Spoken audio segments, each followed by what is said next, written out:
Good morning students. आज हम history का 11th chapter new Kings and kingdoms के ऊपर डिस्कस करेंगे। हमारा लास्ट जो चैप्टर था अबाउट द मिडिवल पीरियड था, उसमें हमने देखा कैसे हमारे ट्रेड्स को लेकर, इकोनॉमिक्स को लेकर डिफरेंट टाइप्स ऑफ जैसे किंगडम का इंट्रोडक्शन हुआ। तो वहाँ पे राइज फॉल हमने देखा, कैसे उत्थान और पतन दोनों एक साथ चलता था कंबाइनली। कभी किसी फॉरेन कंट्रीज या फॉरेन किंग का आक्रमण की वजह से कोई डिनास्टी का खत्म हो जाना या नया डिनास्टी का राइज होना, ये सब हमने मिडिवल पीरियड में डिस्कस किया है। तो आज देखेंगे न्यू किंग्स एंड किंगडम्स, क्या नया नया किंग और साम्राज्य राजा की इंडिया में का इंट्रोडक्शन हुआ या कैसे उन्होंने अपने साम्राज्य को बढ़ाया, इसके ऊपर डिस्कस करेंगे। तो फर्स्ट थोड़ा इंट्रोडक्शन देखते हैं। The early medieval period saw the rise of many kingdoms all over the world. हमारे जो अर्ली मिडिवल मध्ययुगीय पीरियड था उसने बहुत सारा किंगडम्स का उत्थान और पतन देखा है, कभी राइज कभी fall. The north were the Palas, north में से एग्जाम्पल पालस थे, the Gurjara, Pratihara, Rajput kingdoms and the Ghaznavids and Ghoris. ये अलग अलग किंगडम्स आए और चले भी गए, मीन्स एक पर्टिकुलर टाइम तक उन्होंने अपने किंगडम को एक्सपांड किया। फिर किसी नए जब किंगडम या किंग का, राजा का आना हुआ तो किंगडम्स कैसे अपना विलुप्त हो गए, ये सब उसमें हम सारे मिडिवल पीरियड में डिस्कस किए। तो आज हम देखेंगे द पालस, ठीक है, नया kingdom north India. The Pala Empire was a dynasty in the control of northern and eastern India, subcontinent, mainly the Bengal and Bihar regions। ठीक है, ये जो पाला रीजन थे या पाला किंगडम था, ये जनरली अपना जो अधिकार है, जो कंट्रोल है, ये बिहार और बंगाल के ऊपर करे हुए थे। ठीक है, from the 8th to 12th century इनका जो ड्यूरेशन था 8th सेंचुरी से लेकर 12th सेंचुरी तक। कौन सा रीजन को उन्होंने पर्टिकुलरली अपना जो एरिया या साम्राज्य फैला कर रखे थे, बिहार और बंगाल। कौन सा डिनास्टी? पाला डिनास्टी। ठीक है, the first ruler of the dynasty was Gopal. ठीक है, जो इस साम्राज्य की, पाला साम्राज्य के जो पहले राजा थे वो थे गोपाला थे। He and his son Dharmapala, ठीक है, गोपाल के सन धर्मपाल जो है expanded and strengthened the kingdom.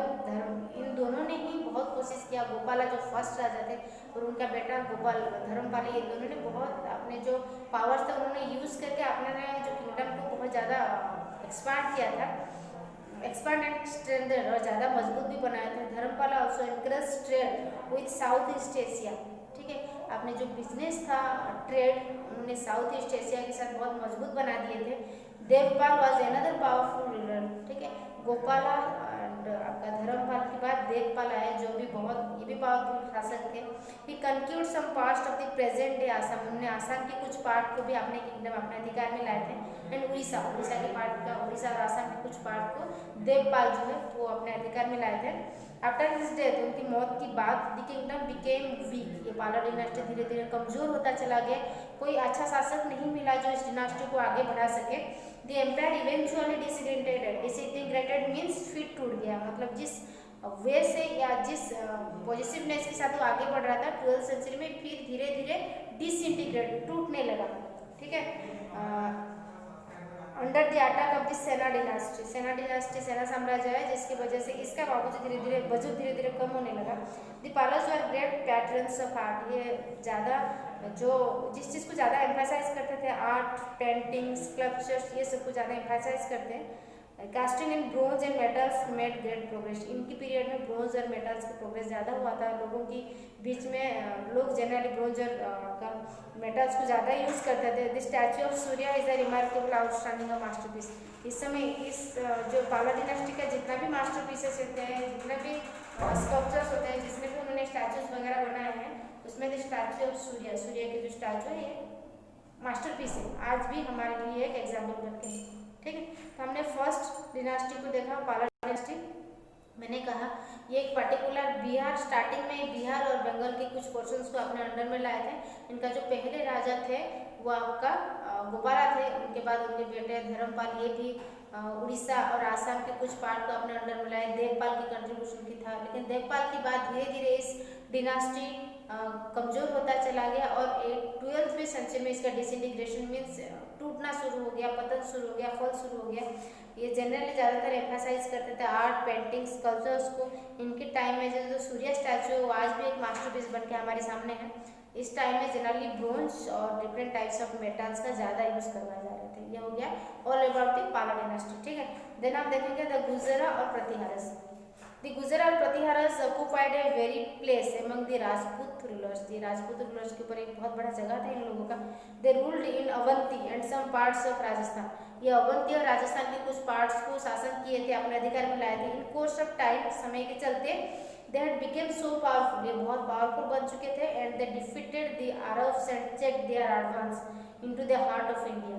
ठीक है, टाइम के चलते उन्होंने इतना पावरफुल बन चुके थे कि अरब्स को भी परास्त किए थे, अब इंडिया में सेंट्रल पोजीशंस में आ गए थे. इनका कुछ अपना बहुत ज़्यादा इंपॉर्टेंस था कि इतना पावरफुल बन गए थे. कौन? द राजपूत्स, सॉरी द गुजर और प्रतिहास. प्रतिहास इन लोग को इसीलिए बोलते हैं, प्रतिहास मीन्स देख रेख करने वाले. ठीक है, इसलिए उनको एक गार्ड की जैसा ये लोग काम करते हैं, इसलिए उनको एक टाइटल में मेंशन किया गया था द प्रतिहास, द गार्ड्स. ठीक है, The most powerful rulers of the dynasty Bhoja one, Bhoja first edition Mahendrapal. ठीक है, तो जो पावरफुल राजा थे भोजो फर्स्ट थे, फर्स्ट भोजो थे, महेंद्रपाल थे, उनके बेटे थे. Both father and son created vast empire in northern India. दोनों ही माँ बाप बेटे जो आपके भोजो फर्स्ट भोजो एंड महेंद्रपाल, इतना पावरफुल थे, अपने डिनास्टी को बहुत, साम्राज्य को बहुत बड़ा किया था. ठीक है, and with Kannauj a famous city as their capital, उनकी कैपिटल वो कनौज को बनाए थे. But the Pratiharas could not rule peacefully. ठीक है, प्रतिहार्स, लेकिन जो प्रतिहार्स ये तो था हमारे गुजर की बात, तो गुजर और प्रतिहार, लेकिन जो प्रतिहार्स थे वो शासन ढंग से नहीं कर पा रहे थे. They had to fight with Rashtrakutas in northern Deccan and Palas of Bengal. उन लोगों का हमेशा जो बितर होता रहता था किसके साथ? नॉर्दर्न डेक्कन में राष्ट्रकूटस के साथ एंड पलास, बंगाल के पलास के साथ. जैसे कि मैंने बताया पलास हमारी पहले महेंद्रपाल, गोपाला, ये सब के साथ हमेशा कुछ ना कुछ होता ही रहता था. Who also wanted to capture Kannauj. ये दोनों भी जैसे आपकी पालस और ये राष्ट्रकूटों, उनको भी कनौज चाहिए था, क्योंकि कनौज एज ए कैपिटल गुजर और प्रतिहार ने पहले से कंसिडर करके रखा था. ठीक है, this tripartite struggle for Kannauj ultimately made the Pratihara showing that they are power in the northern India. ये जो कनौज को पाने की जो इच्छा है बिटवीन तुम्हारा राष्ट्रकूटस हो गया, पालस हो गया, यही जो एज ए कैपिटल बनाने की उनका जो इच्छा है, ये धीरे धीरे उसका पतन का कारण बन गया. ठीक है, अगर क्वेश्चन है what is the reason of the fall of Gurjara and Pratiharas, it is the intensity. जो कनौज को अपने अधिकार के लाने के लिए जो ट्राइपाइटेड स्ट्रगल तीनों के बीच में, आपका गुजर प्रतिहारस हो गया, पालस, राष्ट्रकूटस, इन तीनों के बीच में हमेशा लड़ाई चलता रहता था. रीजन क्या था? Only for Kannauj. ये था उनका पतन का कारण. ठीक है, इन 1018 में क्या था? Pratiharas were defeated by Mahmud. ठीक है, ये परास्त हो गए महमूद से, the ruler of Afghan town of Ghazni या गजना. ठीक है, जो महमूद जो कि अफगान के राजा थे उनसे परास्त हुए थे. After this they were reduced to their status of local chiefness. इसके बाद धीरे धीरे उनका सब कुछ डिक्रीज होता चला गया, अपने साम्राज्य भी, अपना पावर्स भी धीरे धीरे डिक्रीज होता चला गया. The kingdoms the Chandelas of north western Madhya Pradesh, the Paramaras of Malwa, Solankis of Gujarat and the Chauhans of Ajmer rose the ruins of the Pratihara kingdom. धीरे धीरे प्रतिहार किंगडम के ऊपर अलग अलग डिनास्टीज भी और ज़्यादा ताकत दिखाने लगे. मतलब प्रतिहारस की जो पावर्स है ना, वो और कोई कंट्रोल करने लगा. कौन है वो?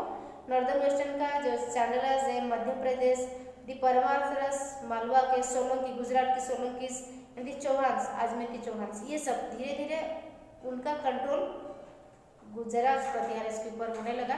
जिसकी वजह से ये धीरे धीरे, तो जो रीजन होगा ना इनका जो फल का पतन का कारण गुर्जर प्रतिहारस का, फर्स्ट है आपका जो कनौज को जो ट्राइपाइटेड स्ट्रगल था तीनों के बीच में, पालस, राष्ट्रकूटस एंड आपका गुजरात प्रतिहारस, इन सब के बीच में कनौज के जो कैपिटल बनाने की जो इच्छा थी, ये फर्स्ट रीजन है. सेकेंड है महमूद का डिफीट की वजह से धीरे धीरे इसका जो कश्ती है, इसका जो पावर है और किसी के हाथ में आ गया. किसका? नॉर्थ वेस्टर्न मध्य प्रदेश की चांडलास है, परमारस मालवा की परमारस, गुजरात की सोलंकीज एंड अजमेर की चौहान, ये सब धीरे धीरे गुजर और प्रतिहारस को अपने हाथ में लाने लगे. तो ये कुछ कंबाइंडली इफर्ट था जो कि इनकी पतन का कारण हो गया. किसका? गुजरात और प्रतिहारस का.